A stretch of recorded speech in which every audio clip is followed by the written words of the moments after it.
Alright, in problem number 12 then, we have a quotient rule and we have a product rule within the quotient rule. So we're going to need, that's going to make the derivative a little bit more complicated. Um, but at the same time, it's going to be fairly simple because we're evaluating this when x is equal to 0, and so that's going to make our life a little bit easier. So we start out saying f prime of x is equal to low d high. Now since the numerator is a product, I'm going to need to do 1d2 plus 2d1. And if it gets too messy or too complicated in there, what I might do is move over to the side and just find the derivative of 3x squared times sine x, where 3x squared is my first function, sine x is my second function.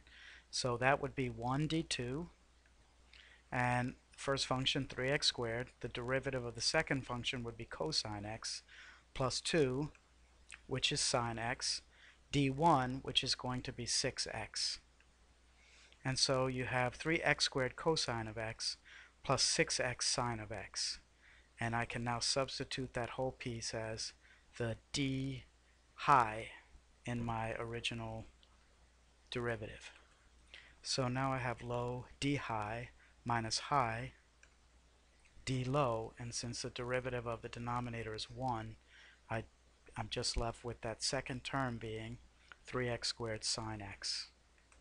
And that's all divided by x plus 2 quantity squared. And as I mentioned many times, when you're evaluating at a particular point, there's no need to simplify or to spend more time simplifying. You can just start to plug in at this point. So when I plug in x equals 0 into the very first factor, x plus 2, I'm just going to get 2 from that.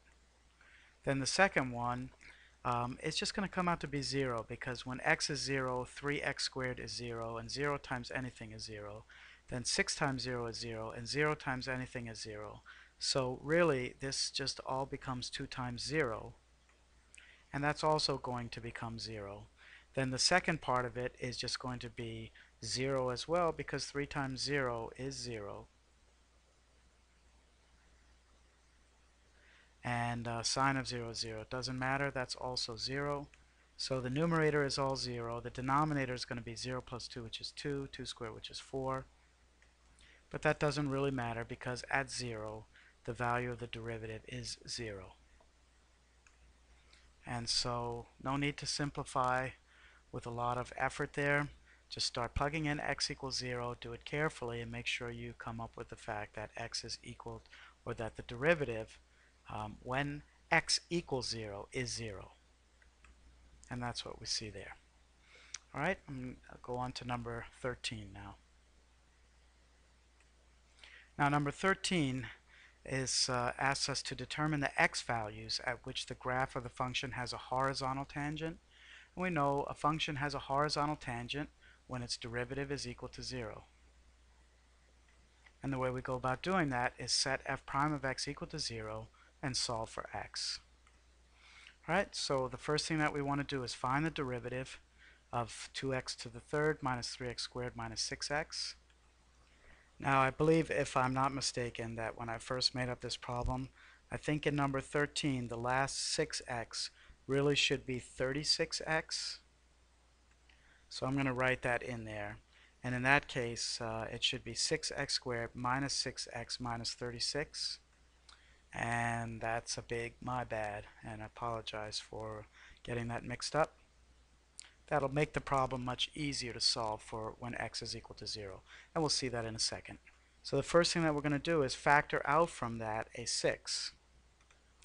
And so at that point it's a lot easier. We're looking for two numbers that multiply to give you negative 6 but add to give you negative 1, and that should be x minus 3 and x plus 2 would be the factors of that. And so at what values is it 0? Well, whatever values of x make that expression equal to 0, and they happen to be x equals 3 and x equals 2. And you would need to supply both of those answers there for that particular problem. Okay, so that is that with that one mistake, that typo in there, and that will make it a lot simpler. It's still solvable, but it would be much more complicated.